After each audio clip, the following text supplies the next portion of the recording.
Hey everybody, I'm Cameron. I'm Zach. I know everything. And I know Egret gets what she wants. Oh, she does. And this is the Watching You Watch podcast. We're back with Game of Thrones. Whoop. And let me tell you, we just watched a jam-packed episode. Yep. Zach for the first time, me for the, I don't know how manyth time I've seen this episode. I've watched Game of Thrones. I think I've watched the show through about 3 times now. And each time you're still surprised at what you don't remember. Well, it's like there's so much that happens. It's impossible just to keep up with everything, I feel like. Mm-hmm. Like, this episode is a really key example of that. For you guys who are listening to this, we just finished watching Season 3, Episode 5, which is entitled Kissed by Fire. And, yeah, I've seen it before. That's the theme of this. I've seen it before. Zach has not. No. And, like, even I was, like, blown away by just the sheer amount of things that happened. And then we were talking about it afterwards. It's like you see, like, everyone from the cast, which is rare. Right. This is one of those, like, tentpole kind of moments for Game of Thrones, and it feels like it happens like every half season where it's like, okay, we've done everything, we've set everything up, we've meandered around a little bit, now we need to set up what the rest of the season is going to be about, and that was this episode. Yes. So I know that there was a lot that happened, Zach. Why don't you just recap maybe a few of your highlights? Oh boy. Well, let's see. The wildling situation is not going better. Jon Snow is just as bad at being a double agent as he still knows everything nothing. else. He still knows nothing. No, really, he doesn't. And it's kind of funny because he gets to the point where Egret gets what she wants, and then she's also like, we should run away. Partially because she has feelings, and partially because she probably knows Jon Snow will not make it in wildling society for too long. Yeah. Let's see. I don't know. It was one of my other highlights was definitely Jaime. Like, the Jaime opening up sequences are always so sort of like, I don't know, profound. They're rare. Yeah. And he just like goes into the bathhouse and Brienne's like, what are you doing here? It's like, I want to vent. Make sure I don't die. Basically. And then he almost dies in a bathtub. Because Yes. of course. Because feelings. Yeah, maybe that's what it is. Maybe he can't do feelings. And also, he didn't want any milk of the puppy. Yes. He can't do drugs, apparently, either. He's too straight edge. Once again, we find out more interesting things about our characters. Jamie's actually totally straight edge. You know, besides the incest thing. Evidently, that must be straight edge. Only your family, nobody else. Nothing but family. Ooh, boy. But getting more to the point, let's see. So that was pretty profound. Other Lannister things is basically Tywin wants to sell off his 2 other unmarried children to political partners so he can control the North and the South. Cersei to Loras, and Which is going to go laughably well. yeah, and she knows it, which is hilarious. The extra layer. And Tyrion to Sansa, which, once again, just blurb to Sansa. She, every time someone talks to her, he's like, oh yeah, they're great. And it's like, no, stop it. Yeah, she's so manipulated in this episode. Yeah, because everyone's so nice to her, and she still hasn't gotten it. If someone's being nice to you in King's Landing, stab them. They're going to kill you. It would go much better for you in the long run. Then there's also back with Stannis, where we now found out his wife is like a devout follower of the Lord of Light, which is weird. And we see that he has a daughter who was maybe mentioned, but I didn't know, and just sort of like, oh, that's weird. They have a basement daughter. And A basement daughter. And then of course she's friends with the person that got exiled, and it's like, oh man. She calls him, oh yeah, I guess he was the Onion Knight. Yeah. That's Sir Devos. pretty cool. That's pretty cool though. Yeah. And they have a moment, and it's just sort of like, well, shoot, he's not a very good father figure. It's like, well, he's in the dungeon. Forget about him. Yeah, it's an interesting situation for sure. Yeah. Also, she keeps her stillborn children. Not at all a good pastime. Yeah. Anyways. Yeah. Also, more Lord of Light things. The Brothers Without Borders are basically... Brotherhood Without Borders? Yeah. Are basically a bunch of, like, clerics that run around and can just resurrect each other. It's not okay because the Hound like pushes through his like fear of fire to get the job done and get out of there.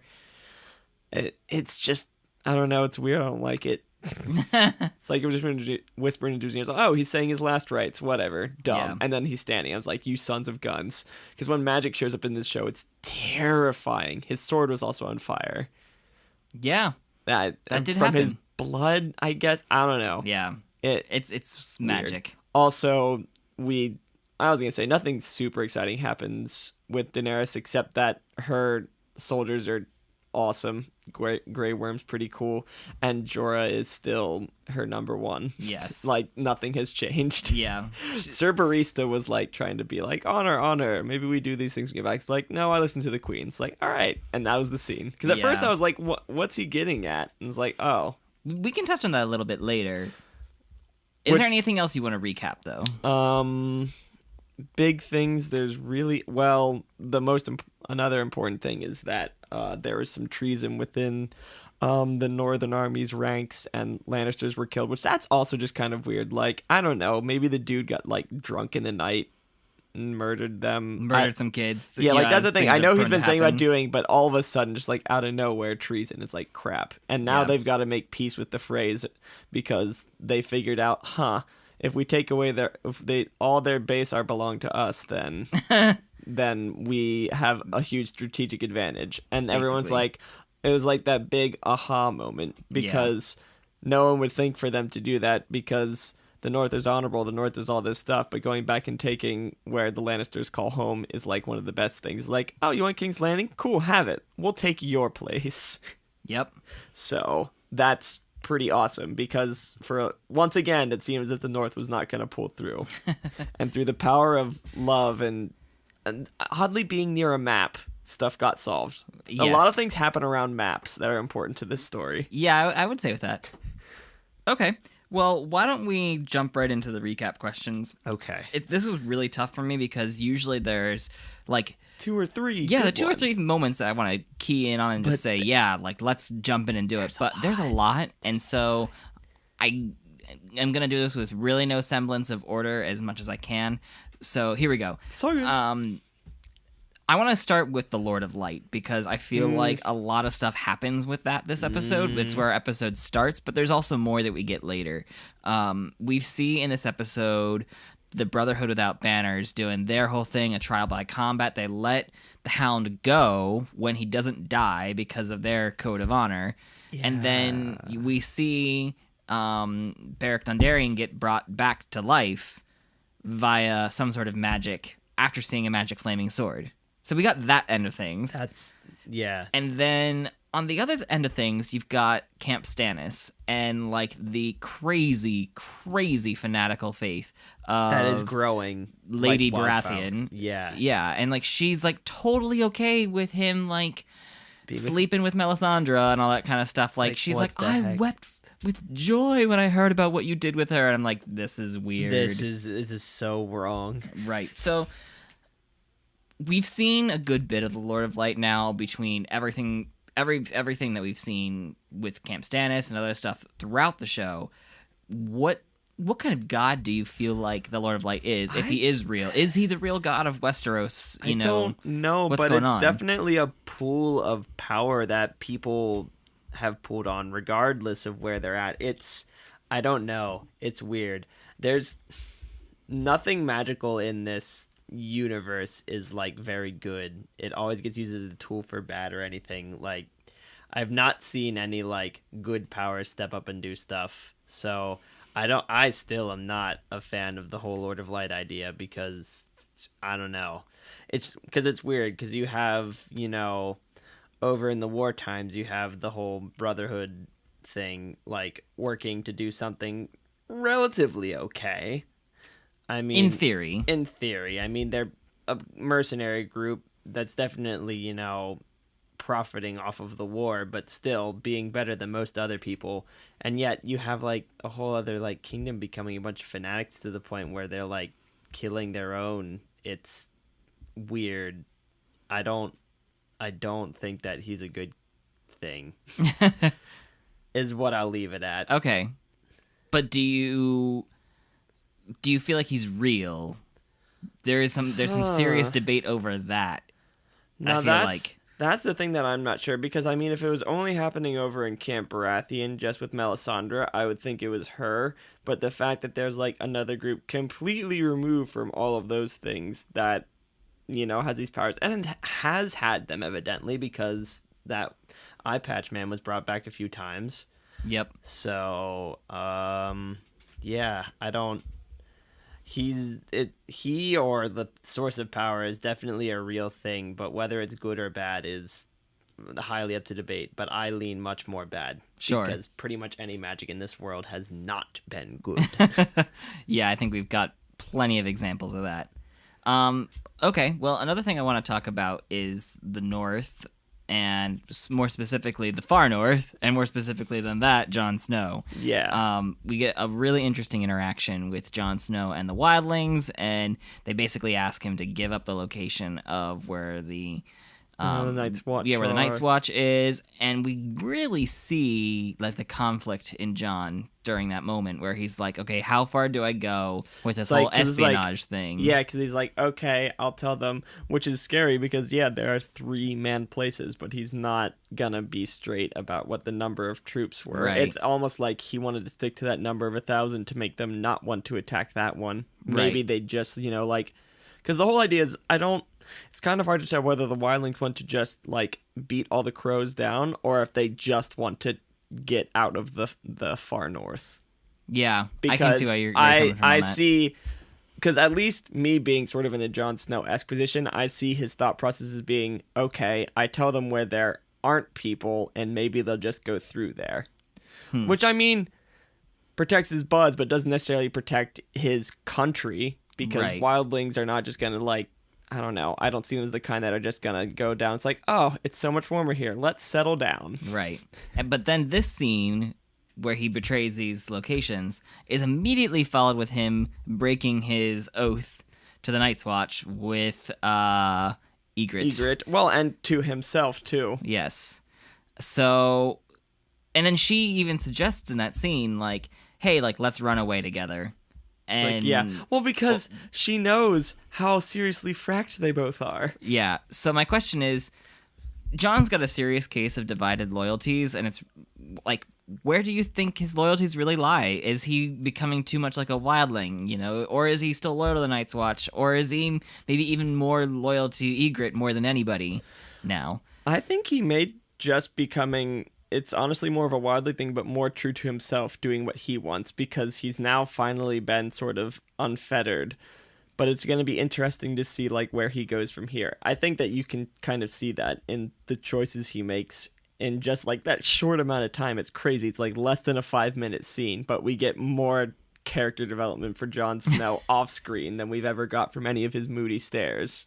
His moody stares take on a new level of anguish during this series of scenes. I feel like, and I mean and even thinking of looking back is most of the time he was doing that, he was just weighing his options. What's right? How to stick to my code of honor? And now he's finally just sort of broken down and done something that he wants to do, something selfish and something that wasn't related to any other group.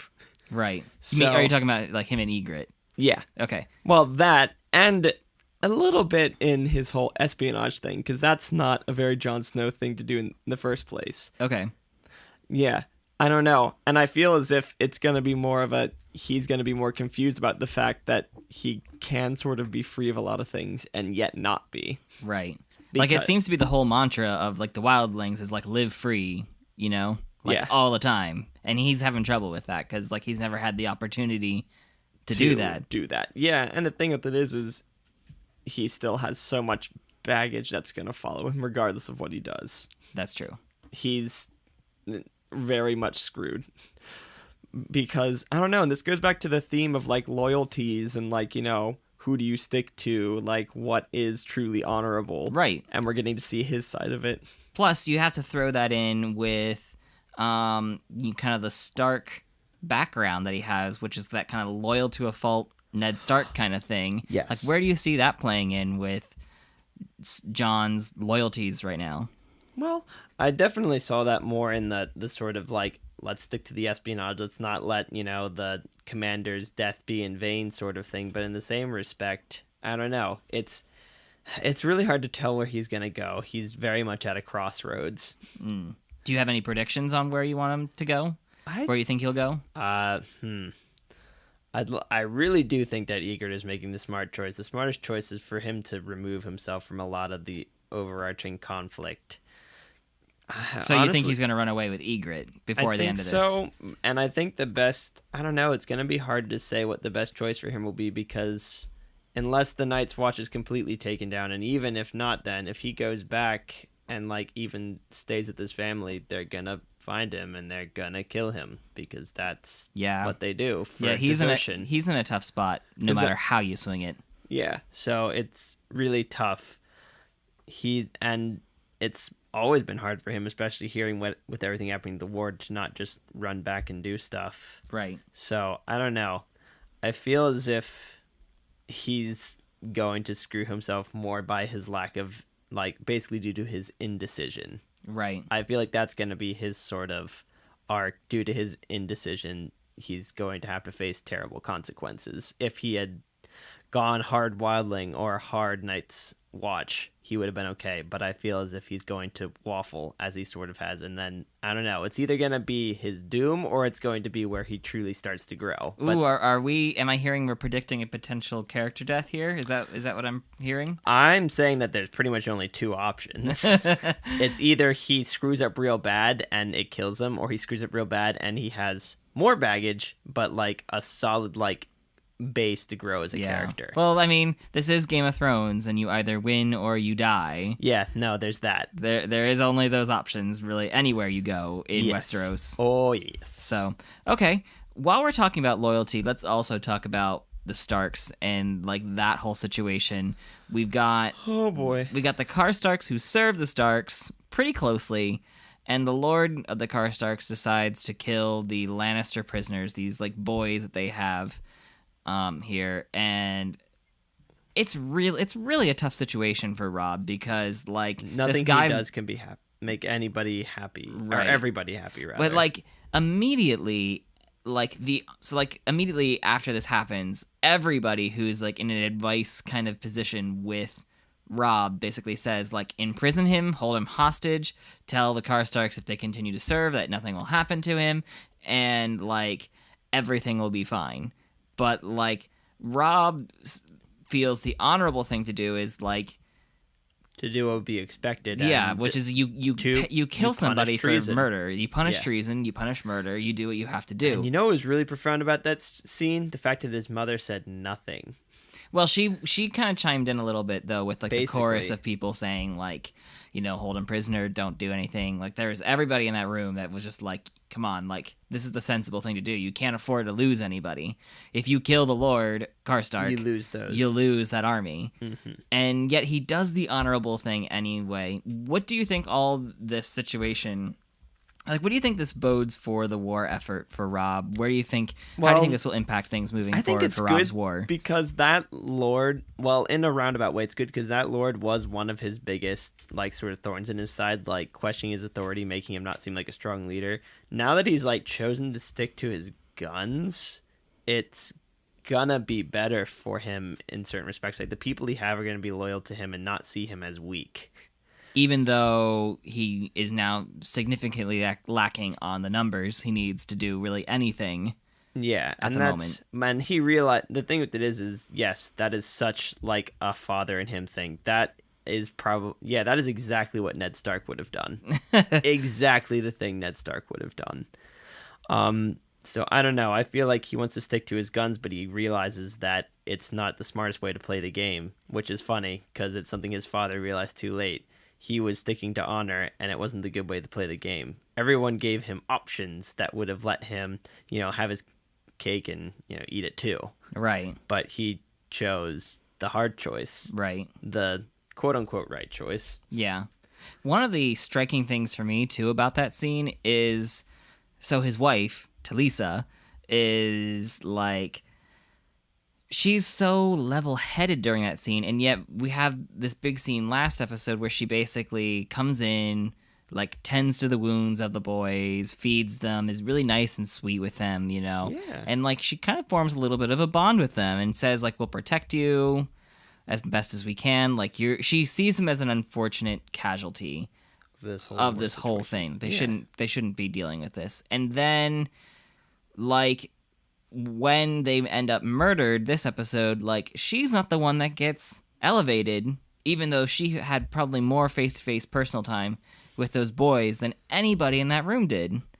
So I don't know. That's just one of those things I find kind of interesting about Talisa's kind of character. Yeah, like she does have a certain level of detachment, and I think it can maybe be from her sort of medical background. She's definitely probably like held someone's hand that she knew was going to die or things like that. So Yeah. I don't see that as like maybe a flaw in character or like oh she's so cold. I see that more as something that she's unfortunately used to, whether she likes it or not. We kind of hit on it a little bit already, but let's go and embrace it full force. Let's talk about what's going on with Stannis's family. We see Messed up. We see his wife for the first time.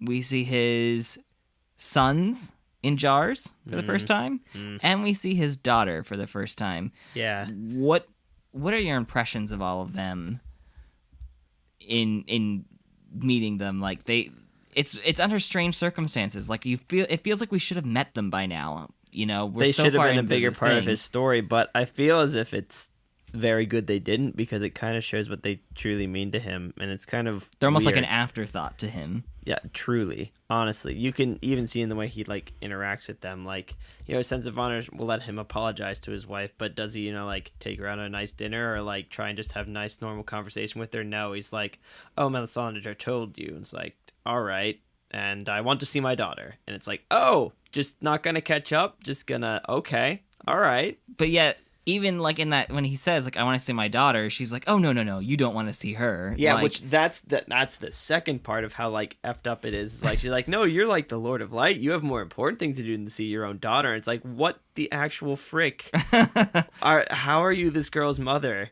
Yeah.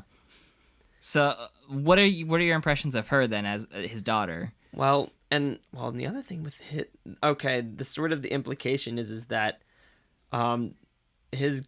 Like, the daughter is kept in her room by her mother because her mother never, like, leaves her room. So there's this, like, double prisoner situation. Yeah. One who chooses and one who doesn't necessarily choose. Like a weird self-imposed religious culty kind of thing going on. Yeah, it's woof. And it's no wonder that his daughter got attached to Devos. And yet she's so sweet. Like, you can't...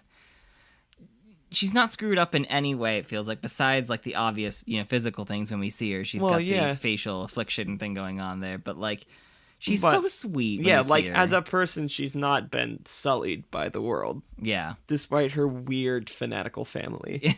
That's true. Her weird, fanatical... I wonder how... I'm just curious how, like, Mommy explained the brothers in a jar to the... Oh my gosh, yeah, because, I mean, she's definitely a little kid. Like, they see stuff and they ask about everything. I mean, like, is that something she's cool with? Or, I don't know. Or is there, like, another door like, she goes I picture out? her being, like, the whole, like, my mommy keeps my brothers in a jar. Like, she says it at inappropriate times, Oh my gosh. you know? Or it's She's like that kid. It's like the kid that's like, and my big brother does this to me. Well, my little brother in a jar. It's like, what? Yeah. Well, unfortunately, I don't think she even gets to go out to have those kind of awkward conversations with other kids, unfortunately. Yeah, that's probably really true. While we're talking about first meetings, I want to kind of zero in on a first meeting that is really brief, but I find really interesting in this episode. Part of the episode involves Brienne and Jaime making it to a Bolton fortress, and they immediately meet Roose Bolton, who kind of plays some mind games with Jaime, but ultimately is kind of respectful of like who Jaime is, what Jaime is worth. Oh yeah. And also really respectful of like Brienne, which is a really fascinating interaction. But then the next thing he does is he sends Jaime to see this guy named Qyburn. And Qyburn is this like maester guy who tends to Jaime's stump, but he's not a maester. He's very clear to say like he's been stripped of it. He's been stripped of being called a maester, and yet here he is performing like this surgery in the scene there. What are your impressions of Qyburn, and what do you think he would do to like lose his maester title. Well, and it was sort of hinted in the episode. It was like like the experiments that he did. Like, I feel as if, like, you know, he tried too many things. Like, oh, you don't need this prisoner. Like, I want to see, like, how long they live without their legs. And it's like, what the actual heck? Yeah. Maybe even, I feel as if there may even be, like, some, like, alchemical things. Like, maybe he tried to do stuff like, you know, like, make chimeras out of people or Ew. something, like, weird or gross like that. Or, yeah, or just, like, test the bounds of, like, what a human can survive. And it's like, that's not okay in any society. Do you generally have a good opinion of Qyburn or like a bad one? Like, or where does it intersect with like medical ethics for you? I have a neutral opinion to him because I feel as if they probably have a pretty good leash on him at this point. And you can just kind of tell because he tends to Jaime's wounds, like, you know, within the bounds of reason. He takes away the rotten parts to make sure the gangrene doesn't set in. And he's also very medically professional. It's like, you know, to be the safest, we should take your whole arm, which is another thing. I don't know. It's like typically I mean, it's definitely professional as a medical person to say, like, here's your best options. But still, talking about like a full arm amputation rather than how you can save stuff is a little bit of a hint in the not so good direction. Yeah, he might not have the best bedside manner. No, and or like the safety and well-being of his patients is like, it would be cool if I could chop your arm off this far and see if you live. But the thing that it is I think he's also a very competent, like, medical person. He seems very, like, cool and collected. But, I mean, think about Hannibal. Yeah, I don't think we're quite going there with him, but, you know, the very psycho killer, it's like, it's like, oh, they're very nice people. Oh, they're so nice. Oh, why do they have plastic all over their furniture? Oh, they don't want to get dust on it. Oh, wait, blood? Ooh, this just got bad. Yep.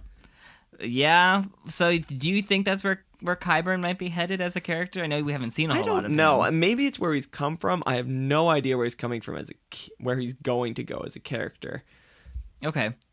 I feel as if Jaime may use him to leverage his way out. So... yeah. The fact that you're making a big deal of him makes me think that he will be shown and he will be Jaime's way out. Okay. Well, while we're talking about Jaime, we need to talk about the big reveal of this episode. We finally get to hear his story. Jaime's side of the infamous Kingslayer story. We've had it told to us a couple times throughout the show so far from different people and their perspectives, but now we hear it right from Jaime and his perspective. So if you could, like, first, like, kind of put in your own words, like, what his kind of the story is. Well, it's this long, prolonged thing where he really was trying to truly be a knight and tells, like, king, stand down, and, like, everyone's, like, trying to manipulate him and, like, work it so that they get the best advantage to basically have him step down by getting the Lannisters into the city, and they're sacking it. And Jaime's like, dude, surrender, stand down, don't do this. But then, you know, he evidently loved the alchemical fires and he had it set up across the city, so he was basically going to take everyone with him, and Jaime had to make the choice. Does he keep his honor and let this king live to, like, see his whole city burn and his family die and, you know, have to go kill his father, which was his king's orders? Yeah. Or does he kill the king to save everyone in the kingdom, even though he will become, you know, a Ronin, basically? Yeah. Does any of this change your opinion of Jaime? A little bit, and I feel as if it sort of solidifies a sort of, like, he doesn't know how to well run his life, but he has some of the best of intentions at times. Okay. It's just that, you know, poor family life, he doesn't know how to make good decisions for himself. Yeah. But I don't know. It's interesting. And then there's also, like, the 75% it's real, 25% he's just trying to work his pawns and get Brienne on his side to get, like, her and Qyburn to get him out. But then he has this rather, like, emotional breakdown in the tub with Brienne there. And that's the thing. And that's why I said it's a 25-75 split. Yeah. Like, there's this really interesting, like, vulnerability that happens between the both of them there. Like, she's all like, don't look at me naked. And then he's all like, I don't care. But then he's, like, very, like, emotionally vulnerable with her, and then as soon as that kind of starts, she just doesn't care about the whole, like, I'm naked in front of him because anymore. she can, like, she seems to have a more genuine care for him the moment she hears that he is a man of honor, at least from his perspective in the way he But behaved. how can he be portrayed that way when he slayed his own king? Right. So, yeah. I don't know. She definitely got the sob story going on. I don't know. The thing with it is just because you have like a crappy past and people see you a certain way, that's no reason for your actions moving forward. Yeah. Because that doesn't like wipe the slate clean for all the other stuff he did. Yes. I mean, there's no doubt that Jaime is still kind of a despicable person. I feel like this is kind of the crucible for him, if you will, right now, what he's going through. You know? And who knows what he'll be on the other side. Do you have any predictions about what that's going to be like? I don't even, I have not the foggiest idea where this plotline will go. It's one of the ones I'm interested in the most, just because Jaime was always sort of a wild card, and for a while he was just sort of a pawn to the Stark side of the story. So when he started getting his own arc, I'm like, this is interesting. Mm-hmm. And then he, continually has things taken from him, and it's just like, Like hands. Well, yeah. And I mean even just, things that are more abstract, like his dignity and all this stuff, you know? Knowing that he's going to be a pawn in a bigger game when before he was like a knight. Right. Or a rook or something, you know? So it's pretty interesting because, he definitely, his past daddy issues, he's vulnerable and he hides it whatever ways he can. Yeah. And I think his is a little bit through sort of pride and honor, but doesn't quite work. He should go with what his other siblings are doing and pick up more wine. That's I mean, if there were wine around, I'm sure Jaime would be drinking it. That's true. So, but it's I guess sobbing in a bathtub is the best he's the got other right way. now. So nearly drowning in a bathtub. Well, there's a lot of moments that we could still zero in on, so many neat little things between seeing a nice word battle between Olenna and Tyrion. We get to see some really awesome manipulation from Baelish, sticking a boy whore in Loris's control, basically, to pump information out of him. We get to see all these neat little scenes of just little cross sections of what's going on all over Westeros. And it's a really interesting series of stuff in this episode. But the episode then ends with a little bit of a bombshell. Tywin calls in Cersei and Tyrion, and they have this meeting, and Cersei looks all just like, I'm so happy about this. I'm so happy you're going to get screwed. So satisfied. Gosh, it's ridiculous. Yeah. And then he drops the bomb that in order to prevent the machinations of the Tyrells, Tyrion is going to marry Sansa, and Cersei is going to marry Loras. So which then keeps them on top. My question for you is, give us a snapshot of what those marriages are going to be like further down the road. What do you think those marriages are going to be like? Not happy, and I don't think that any of them are happening. I think this is finally the rebellion they've been planning for the 30-odd some years they've been on the earth. To, finally tell daddy, no, we can make our own choices. I don't know, but the thing with it is what's terrifying is that they're all big players in the game, so a lot of stuff is going to shift to make them get what they want without straight up telling their dad no, which they tried and it didn't work. So, what do you think? How do you think Tyrion and Sansa are going to get along together? Just not. It's going to be like the housewife at home. It's like, oh, honey, you're home. And it's like, yeah, whatever. Where's my wine? And how do you think Shay is going to feel about this? I feel that's very interesting because she's also Sansa's handmaiden. So it's just one of those things where it's there's either going to be an unspoken agreement that they're going to be married just on paper, and I don't know what else will happen, because the other implication is that they will, they have to have a baby kids to consummate it, the whole thing. So it's I don't know if they need an heir. It's either that or Tyrion and Shay have a baby and put red hair on it. They just they dye its hair every day. Oh dear. Yeah, exactly. I don't know.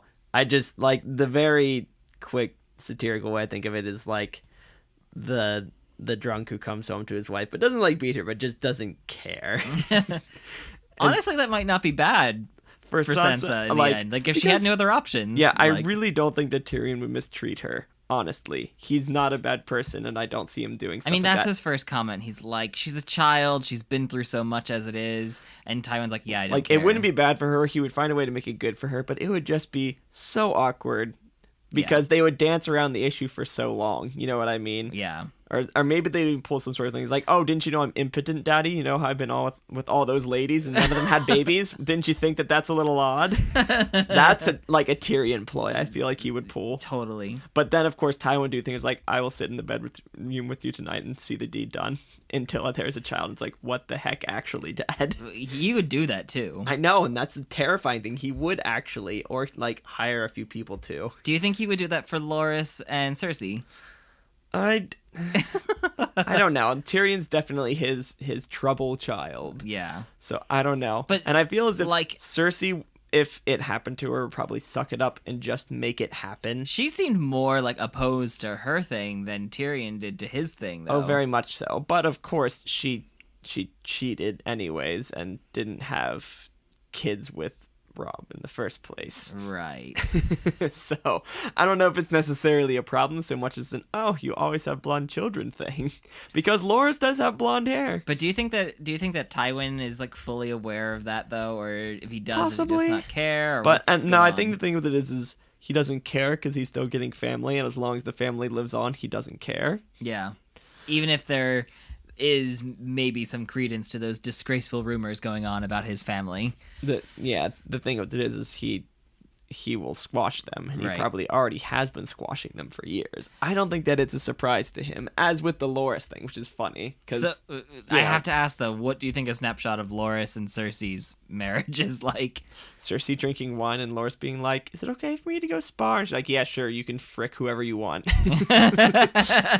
And meanwhile, she's calling up cousin Lancel. Yeah, getting Lancel. It's like, whatever. And then he's like, ooh, you have a pretty cousin. She's like, back off, my cousin. My cousin. Get your own. Get your own. We have plenty of others. Not if the Starks murder them all. Oh my gosh. Or the Karstarks, I guess, in this episode. Yeah, I guess that's true. Jeez.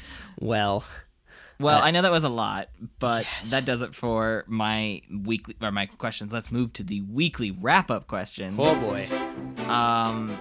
First off, Stark of the Week. We basically see all of them with the exception of Bran and Rickon. That's really tough. So, who do you give it to?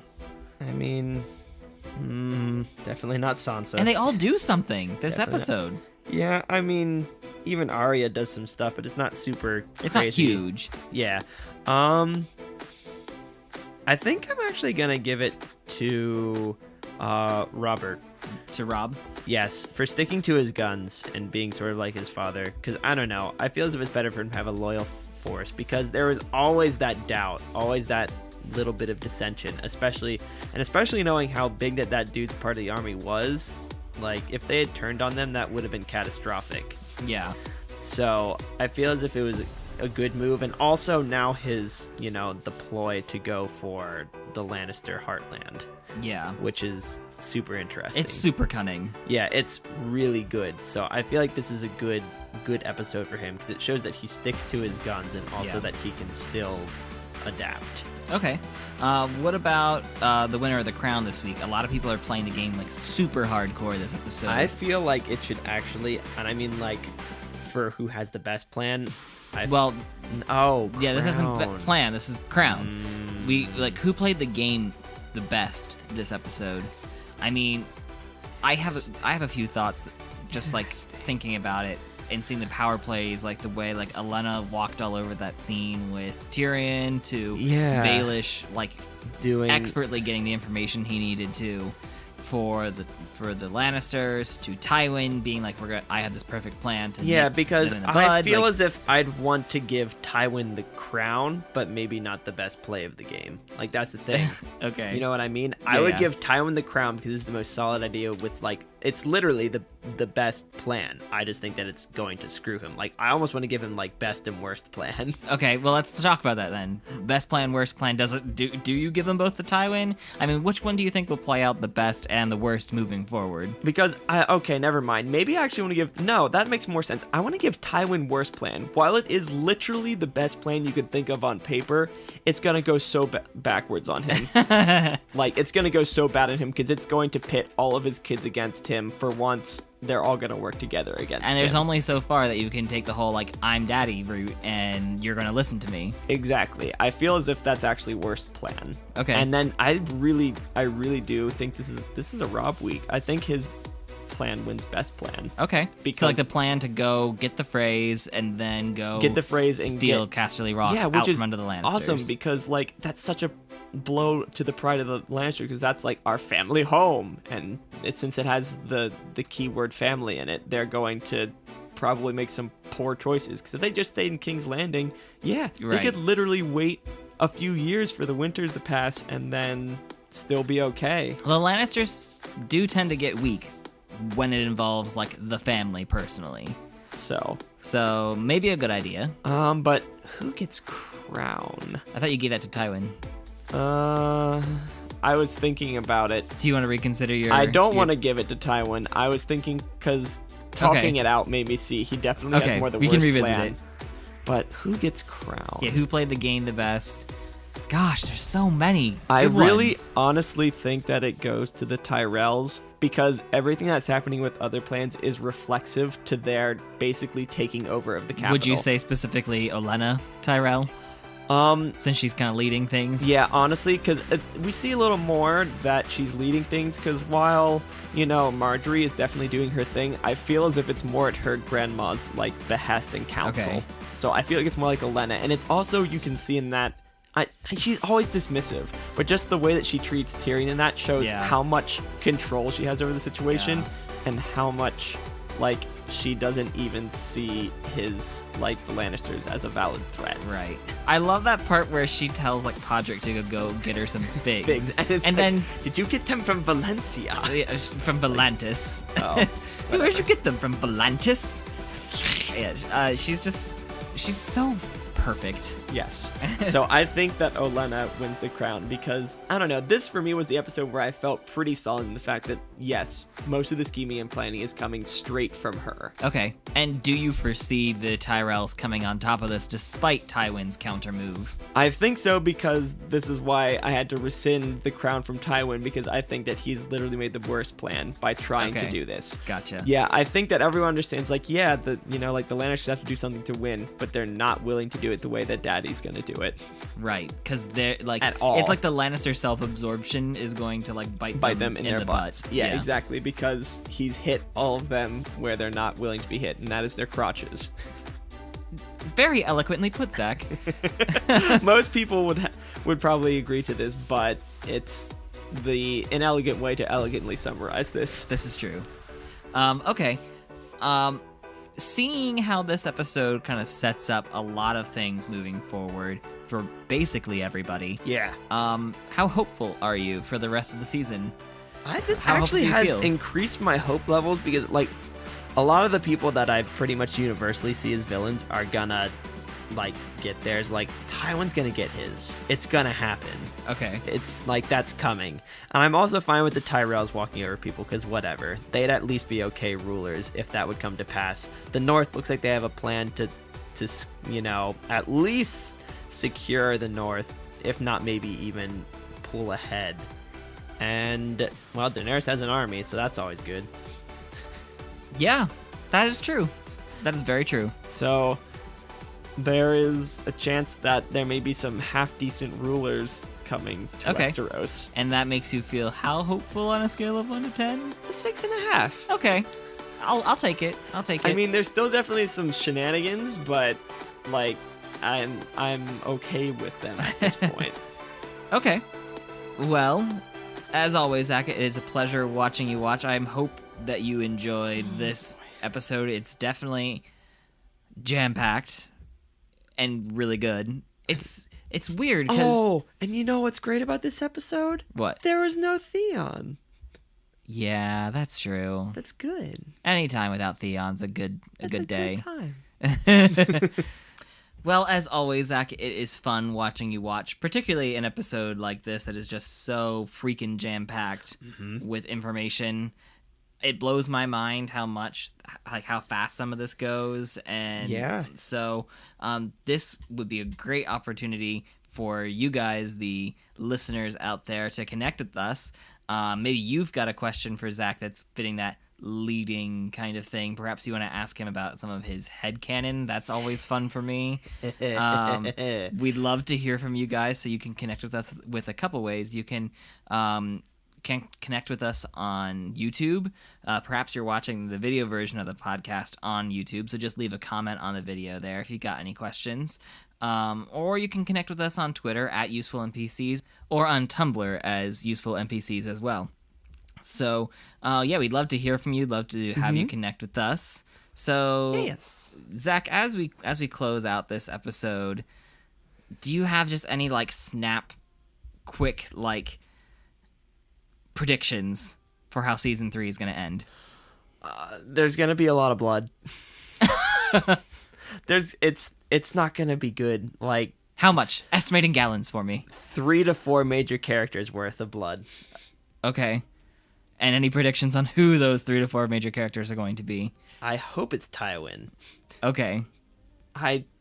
It very well may be Tywin. That seems like a good thing. I could see a siege on his castle and him trying to defend it as sort of an ending point, and then the start of a new what happens when he's not there thing. Because I feel like so much of the plot at this point has been sort of run by him. If he's taken out, it's gonna change the game completely. True enough. And it feels, like something the author of this would do. So, Zach, will you be crossing your fingers for that as we move into this latter half of season 3? Oh, absolutely. So let's kill Tywin and Theon and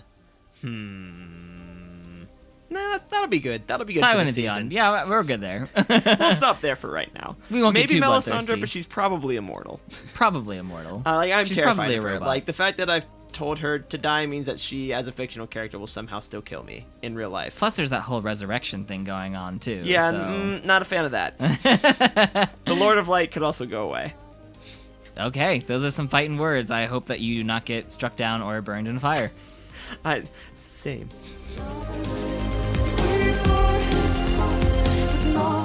So